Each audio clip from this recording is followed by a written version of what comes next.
Mga ka-vloggers, sana'y napanood na po ninyo yung huling vlog ko. Yung tungkol po dun sa Mitsubishi Adventure na ginawa ko pong super cool. Yung lamig niya. May-ari nun si John Mark. Shoutout sa'yo, John Mark.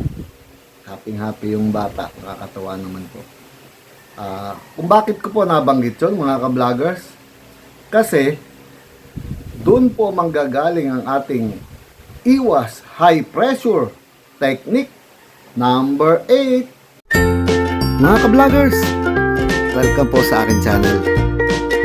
Sana'y magustuhan po ninyo yung video na ito. Paki-like, share, and subscribe na lang po, mga ka-vloggers. Eto na naman po ang aking pinakabagong vlog. Hello mga ka-vloggers! Welcome po sa aking channel, ang Ferdy's Vlog. Mga ka-vloggers, bago natin simulan tong vlog na to, gusto ko munang pagbigyan yung kahilingan ng isang masugid nating ka-vlogger. Shout out daw po sa inyo. Ayan siya, mga ka-vloggers. Si Sir El Manuel Sionco, napaka-sugid at napakasipag niya mag-message sa atin, mga ka-vloggers. Pinanood niya lahat ang mga vlog ko. Nakakatuwa talaga at gusto niya sigurong matuto talaga at pag-igihan ninyo at ulit-ulitin po ninyo yung mga videos mula sa simula at marami kayong matututunan talaga doon. Lahat po yun tungkol sa car air conditioning at talaga namang ibinigay ko sa inyo lahat ng kaalaman ko, mga ka-vloggers. At isa pa nga po pala, mga ka-vloggers, marami pala nagre-request, di ba? Pinagana ko, ginawa ko yung panel gauge ni Everest natin. Pero natapos kasi ako gabi, tinry ko lang konti, tapos kinabit ko na. Pero hindi ninyo nakita yung final, di ba? Hindi ko napaandar ng maliwanag kasi gabi nga po yun at pagod na ako nun. So eto, panoorin ninyo mga ka-vloggers. Bago natin simulan tong ating iwas high pressure technique number 8. Tingnan po muna ninyo. Ito na. Maandar na yung gauge, oh. RPM, speedometer, lahat. Okay na. Diba mga ka-vloggers? Galing mo, ka-vlogger. Ito na sa loob ng Subic Bay.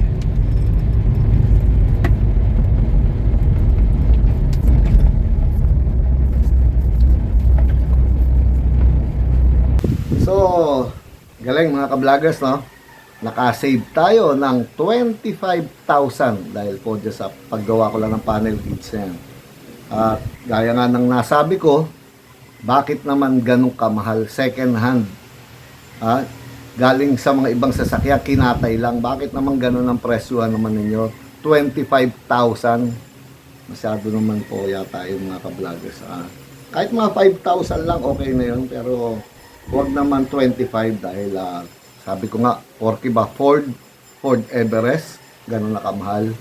So, huwag naman po mga ka-vloggers. Pumatas lang po tayo, no? So, ngayon mga ka-vloggers, simulan na natin ang ating iwas high pressure technique number 8. Gaya nga nung nasabi ko doon sa ating pasimula mga ka-vloggers, ito pong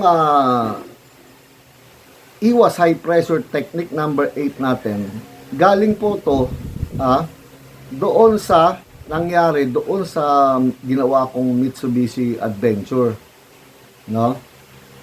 Dumating po kasi siya, napakainit nung dryer, yung hotline, yung papasok sa evaporator. Tapos yung suction niya, may lamig pero hindi ganun kalamig.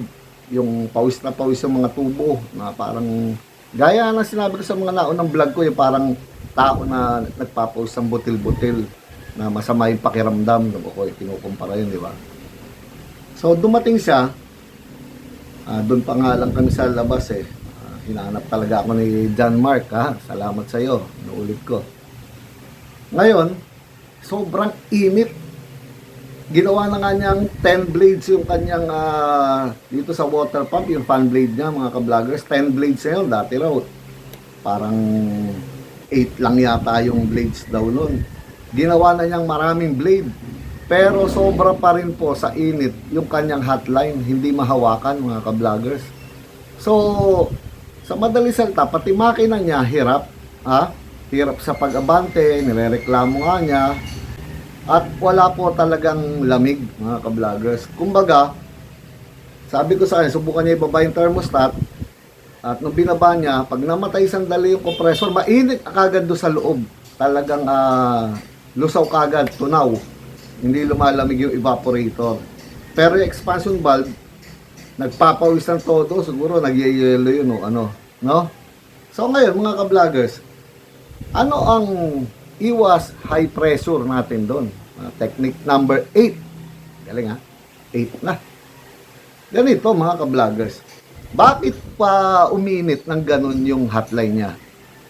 Sasabihin niyo, normal naman, lagi namang mainit po yung mga hotline na yan.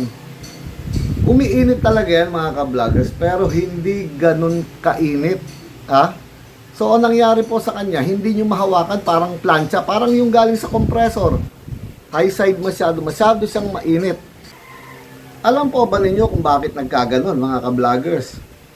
Kasi ganito, kukwento ko sa inyo. Di ba nga napanood ninyo, sira ang expansion valve. Nakadalawang expansion valve nga po, di ba? Parehong hindi gumagalaw. Ibig sabihin, open. Open na open, hindi sumasara, hindi nagiging 18 or 20 man lang. Masyadong mataas mga ka-vloggers. So, bakit nag-high pressure? So, ganito mga ka-vloggers, no? Mula dito sa ating compressor, sa compressor, bobomba po ang compressor mga ka-vloggers, no? Mataas na pressure yan. Di ba? Umaabot nga ng 300, 250 PSI, ganyan. Tapos, pupunta ng condenser para pababain yan, pressure na yan, maging liquid yan. Pero kapag sira po ang inyong expansion valve, inuulit ko, kapag sira ang expansion valve, katulad nun, open, papasok po dito sa ating evaporator, mataas na pressure. Kung ang nag-stack po yun sa mga 60 o 80, imagine na lang ninyo gaano kalakas yung pressure na papasok sa evaporator, kaya mainit siya. Tapos, hindi doon natatapos yun Pagpasok po niya, na malakas na pressure, hihigupin na naman ng compressor yung mataas na pressure, ipapump na naman niya, didodoblehin niya yun. Kaya nagiging super init. Hindi super cool super init yung hotline, lalo ng condenser nun. Kasi, pag sinakal nga po di ba, yung ginawa nating 18 o 20, pagka pumunta na po ng compressor yan, ang baba lang nito sa suction. Pero once sinigup na po ng compressor, aabot na naman ng mga 200, 250 PSI yun. Palalamigin na naman ng condenser, yung cycle na yan. Papasok na naman siya dito sa ating expansion valve, sasakalin na naman siya, gagawing 18, pasok sa evaporator, hihigupin na naman ng compressor, ipapump na naman niya. So, tataas na naman. Paano pa kung ang expansion valve open? Katulad nga po nung nangyari dito sa ka-vlogger natin, si John Mark, sa adventure niya. Open. So, ang nangyari, pagpasok na mataas ang pressure, no? Siguro, sa gauge lang, makita nyo, 65 dyan. Dahil ang gauge kong ginamit dyan, talagang hanggang doon lang. Pero kung hindi lang gano'n, baka 100 PSI pa yon, papasok ang mainit at malakas na pressure, kaya yung evaporator natin umiinit, hihigupin ng compressor yung napakainit pa na refrigerant na yan at mataas na pressure. Ano mangyayari mga ka-vloggers? Yung compressor, mag-iinit, mag-overheat halos. Matutuyo ang oil.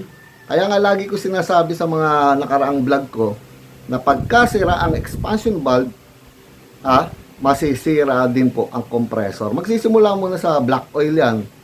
Tapos magkakaroon ng ingay, mag-stack up. Bakit? Kasi nga, ang hinihigop niya, yun ang pinakatubig niya. Kumbaga sa makina, siya yung kanyang tubig sa radiator. Yung malamig na galing sa evaporator, na sinakal na expansion valve, na sinakal, kinompress. Ginawa lang siyang parang vapor, parang fumes para lumamig po itong ating evaporator at paghigop niya, mababang pressure, mga 18, yun nga yung makikita niyo sa suction, 18 o 20, kung dual, mga 30 hanggang 40 maximum, ipapump na naman, higupin ng compressor yun ang magpapalamig sa kanya. Yun ang kanyang pinakatubig, yung lamig na yun para lumamig yung body, hindi mag-overheat ang compressor. Ang hihigupin niya mataas na pressure at mainit din, matutuyo ang oil niya at katagalan niya po masisira ang compressor. Kaya napakahalaga mga ka-vloggers na pagka ang nangyayari sobrang init na ng mga dryer na yan, no? Yung hotline, yung papasok dito, sobrang init, papasok sa evaporator, yung maliit na tubo galing sa receiver dryer. Kapag sobrang init, mag-worry na po tayo. May posibilidad dyan na kung bakit nag-high pressure ng galon, maaaring sira na ang expansion valve. Dahil nga po, yun nga lang, wala kayong mga pan-testing, kahit yung mga car aircon shop, kahit saan kayo magpunta, libutin na ninyo siguro yung buong Pilipinas, buong mundo nyo na. Wala naman po kayo makikita yun dahil ako lang ang gumawa niya paano magkakaroon ng kamukha yung ginawa ko. So mga ka-vloggers, pagka nangyari yung ganyan sa inyo, subukan na lang ninyong magpalit na expansion valve yung mga nabibili kahit na trial and error o ala tsamba, sabi nga, tsambahan. Pagka gumanda, palitan rin ninyo yung receiver dryer katulad ng ginawa ko rin. Pag gumanda na, tsambahan. Yun lang masasabi ko dahil hindi naman ninyo mapapakalibrate yan kung hindi ko i-calibrate yan di ba? Yun lang po yun. Pero subukan ninyo at matsatsambahan din nyo. Minsan naman may mga magagandang nabibili expansion valve na kalkulado na ng manufacturer yung ikot nun at kadalasan maganda naman at tempo lang naman na merong mga defective may mga factory defect. Pero ganun ang gawin ninyo. Subukan ninyo mga ka-vloggers. Minsan kahit ano nang gawin ninyo, lagyan na ninyo ng auxiliary fan. Kung silicone oil yan, dagdagan na ninyo. Kung yung iba naman, dinodoble-doble na. Yung iba nilalagyan pa ng super cool na condenser, additional condenser. Pero ba't mainit pa rin? Kasi nga po, sira ang expansion valve. Malakas ang daan ng refrigerant sa evaporator at babalik sa compressor. Sobrang mataas na pressure, dodoblihin niya pa yon. Aabot ng 350, 400, baka 500 PSI. Pag ganong-ganon lang yung cycle na yun. At mainit na mainit. Hindi gaganda ang lamig. At hindi ninyo maaalis yung pag-init ng dryer na yun.